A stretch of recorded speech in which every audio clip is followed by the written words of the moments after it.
Čaute ľudia, moje meno je Váci a vítam vás u tohto videa. V tomto videu by som chcel povedať svoj názor na nový trend na YouTube, ktorý tu začína vo veľkom proste fičať a nemá úplne žiadny zmysel. Mám na mysli konkrétne tie názorovky, kde jeden malý youtuber rýchlo chce natočiť video o nejakom veľkom youtuberovi, kde ho v tom videu označí iba za úplného chudáka, za úplného debila, neschopného, ktorý má sledovanosť takú veľkú, že si ju vlastne ani nezaslúži. Potom sú tu samozrejme rôzne drámy a kokotiny ďalšie.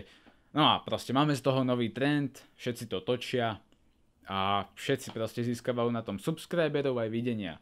Všetci si myslia, že to založil Duklok s Pitom, tento nový trend, ale není to úplne tak pravda, lebo Duklok poprvé začal robiť tie videá z toho dôvodu, aby poukazoval na cancer a Pita robí niečo podobné, len Pita tam teda pridal ten prvok, že urobím video aj na nejakého youtubera.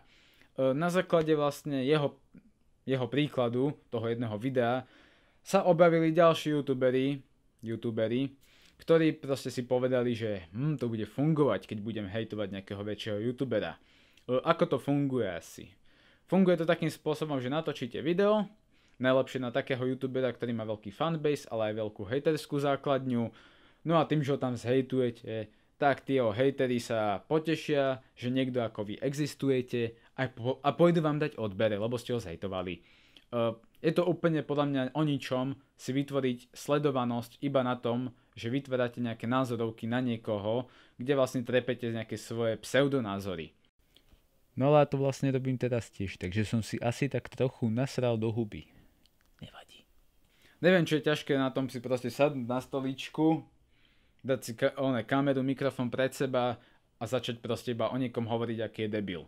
Je to proste šitná tvorba, je to sračka, poďalšie, čo som videl niektorých ľudí, dokonca aj takého chalana, ktorý mal viac ako 100 000 subov a robil tieto názorovky, tak tí ľudia nemajú niekedy ani poriadny mikrofón, kamera tiež 0 bodov, ale proste hlavne, že majú tie sledovania, poďalšie proste... Je to o ničom si vytvoriť tú sledovanosť len na základe toho, že máte nejaký názor na niekoho. A čo? Ako ja takto chápem, že ľudí to proste baví pozerať nejaké hádky, nejaké názorovky, však lebo je to veľmi podobné tým reality show v televízii, ale ak to bude ďalej takto pokračovať, že to bude hlavná tvorba na našom československom YouTube, tak skončíme úplne ako televízia, len s tým rozdielom, že telku budú sledovať stále dôchodcovia, dospelí ľudia a budú v nej pozerať sračky, kdežto naopak my mladí, my budeme pozerať YouTube, ale tiež na ňom budeme pozerať len sračky. To chcete, aby sme takto dopadli?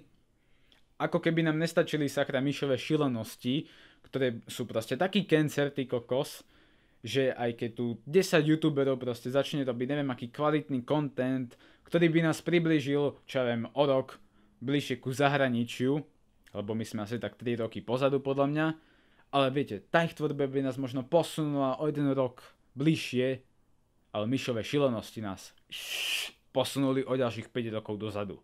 Lebo to, čo oni tvorili, to je taký shit, ktorý sa netvoril podľa mňa ani na samom začiatku celého YouTube. Takže... Ako keby nám to nestačilo, tak poďme vytvárať ďalšie hovná, len nejaké názorovky. Ja sa ani nečudujem, že veľa ľudí už hovorí o tom, že ten YouTube není to, čo kedysi bol.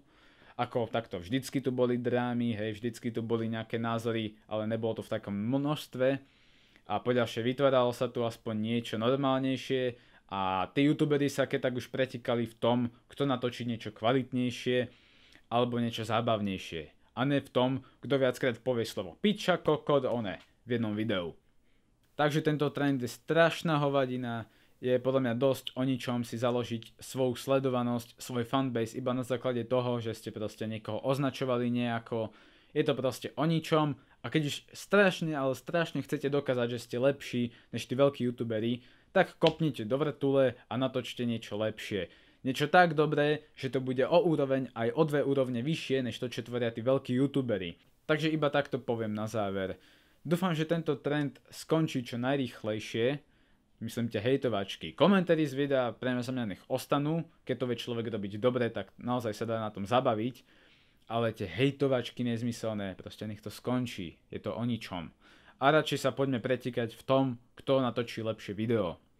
To je asi všetko, čo som tak chcel k tomu povedať. A teda uvedomte sa niektorí, no. Čo na to poviem ešte viac.